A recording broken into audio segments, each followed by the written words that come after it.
ರಾಜ್ಯ ಸರ್ಕಾರ ರಾಜ್ಯಪಾಲರ ಅಂಕಿತಕ್ಕೆ ಕಾದು ಕುಳಿತಿದ್ರು. ಎಲ್ಲೋ ಒಂದು ಕಡೆ ಆ ದ್ವೇಷ ಭಾಷಣದಲ್ಲಿ ಒಂದಷ್ಟು ಪ್ರಮುಖವಾದಂಥ ಅಂಶಗಳು ಆ ಕ್ಲಾಸಸ್ನ ನಾವು ಓದ್ತಕ್ಕಂಥದ್ದಾದರೆ ಬಹುಶಃ ಇದ್ರ ಬಗ್ಗೆ ನಾನು ವಿಸ್ತಾರವಾಗಿ ಒಂದು ಪತ್ರಿಕಾಗೋಷ್ಠಿಯನ್ನು ಕರೆದು ಮಾತನಾಡಿದ್ದೇನೆ.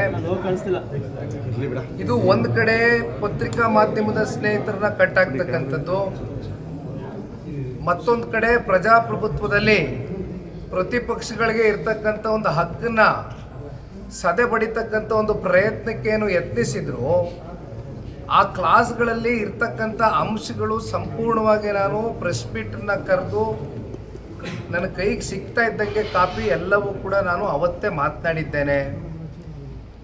ಇದು ಪ್ರಜಾಪ್ರಭುತ್ವದ ವ್ಯವಸ್ಥೆಗೆ ಒಂದು ಮಾರಕವಾದಂಥ ಒಂದು ದ್ವೇಷ ಭಾಷಣದ ಒಂದು ಮಸೂದೆ ಆಗ್ತಾ ಇತ್ತು, ಇದನ್ನೇನಾರು ಜಾರಿಗೊಳಿಸಿದರೆ.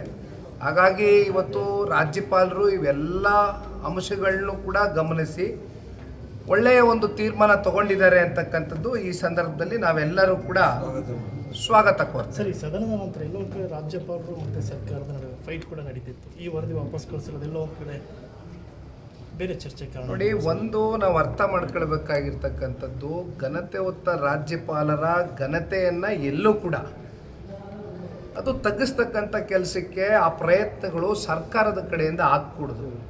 ಎಲ್ಲೋ ಒಂದು ಕಡೆ ಅವ್ರನ್ನ ಮುಜುಗರಕ್ಕೆ ಸಿಗಿಸ್ತಕ್ಕಂಥದ್ದು, ಎಲ್ಲೋ ಅವರ ಗೌರವಕ್ಕೆ ಧಕ್ಕೆ ತಗೊಂಡು ಬರ್ತಕ್ಕಂಥ ಕೆಲವೊಂದಷ್ಟು ಅಂಶಗಳು ಅವ್ರ ಕಡೆಯಿಂದ ಪ್ರಕಟಣೆ ಮಾಡಿಸ್ತಕ್ಕಂಥದ್ದು ಇದೆಯಲ್ಲ, ಇದು ಮೊದಲು ಸರ್ಕಾರ ಇಂಥ ಒಂದು ವಿಚಾರಗಳು ಬಿಡಬೇಕಾಗ್ತದೆ. ಹಾಗಾಗಿ ಇದು ಒಂದು ಕಡೆ ನಾವು ನೋಡಿದ್ದೇವೆ, ರಾಜ್ಯಪಾಲರು ಅವರು ಒಂದು ಸೆಂಟೆನ್ಸ್ ಓದಬೇಕಾ, ಒಂದು ಪ್ಯಾರಾಗ್ರಾಫ್ ಓದಬೇಕಾ, ಅಥವಾ ಒಂದು ವರ್ಡಲ್ಲೇ ಮುಗಿಸ್ಬೇಕಾ ಅಂತಕ್ಕಂಥದ್ದು ಅದು ಅವ್ರಿಗೆ ಬಿಟ್ಟಿರ್ತಕ್ಕಂಥ ವಿಚಾರ. ಯಾಕೆಂದರೆ ಅವರೆಲ್ಲ ಓದ್ಕೊಂಡಿದ್ದಾರೆ, ಏನೇನೋ ಮುಜುಗುರಕ್ಕೆ ಈಡು ಮಾಡ್ತಕ್ಕಂಥ ಕೆಲವೊಂದಷ್ಟು ಪಾಯಿಂಟ್ಗಳನ್ನ ಹಾಕಿದ್ರು. ಅವೆಲ್ಲ ನೋಡೇನೆ ರಾಜ್ಯಪಾಲರು ಅವ್ರ ಘನತೆಯನ್ನು ಅವರು ಕಾಪಾಡ್ಕೊಳ್ಬೇಕಾಗ್ತದೆ. ಆ ನಿಟ್ಟಿನಲ್ಲಿ ಅವರು ಏನೇ ಮಾಡಿದ್ರು ಕೂಡ ಎಲ್ಲದಕ್ಕೂ ನಾವು ಸ್ವಾಗತ ಕೋರ್ತೇವೆ. ಸರ್, ಈಗ ಜಾತಿ ಜನಗಣತಿ ಬಗ್ಗೆ ಸಾಕಷ್ಟು ಚರ್ಚೆ ಆಗಿತ್ತು. ಈ ಸಿದ್ದರಾಮಯ್ಯನವರು ಕೂಡ ನಿನ್ನೆ ಇನ್ನೊಂದು ತಿಂಗಳಲ್ಲಿ ಮ್ಯಾಕ್ಸಿಮಮ್ ಒಂದೂವರೆ ತಿಂಗಳಲ್ಲಿ ಜಾತಿ ಜನಗಣತಿಯನ್ನು ನಾವು ಬಿಡುಗಡೆ ಮಾಡ್ತೀವಿ ಅಂತ ಸಿದ್ದರಾಮಯ್ಯನವರು ಕೂಡ ಹೇಳಿದ್ದಾರೆ.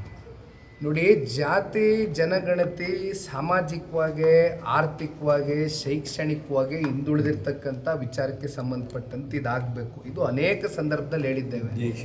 ಆದರೆ ಭೋಜಣ್ಣ ಅವರೇ ಹೇಳ್ದಂಗೆ ಈಗ ಇದನ್ನು ನೀವು ರಾಜಕೀಯದ ಉದ್ದೇಶಕ್ಕೋಸ್ಕರ ಇದನ್ನು ನೀವೇನಾದರೂ ಮಾಡೋಕ್ಕೆ ಹೊರಟಿದ್ರೆ, ಯಾಕೆಂದರೆ ಮೇಲ್ನೋಟಕ್ಕೆ ಅದೇ ಕಾಣ್ತಾ ಇರೋದು.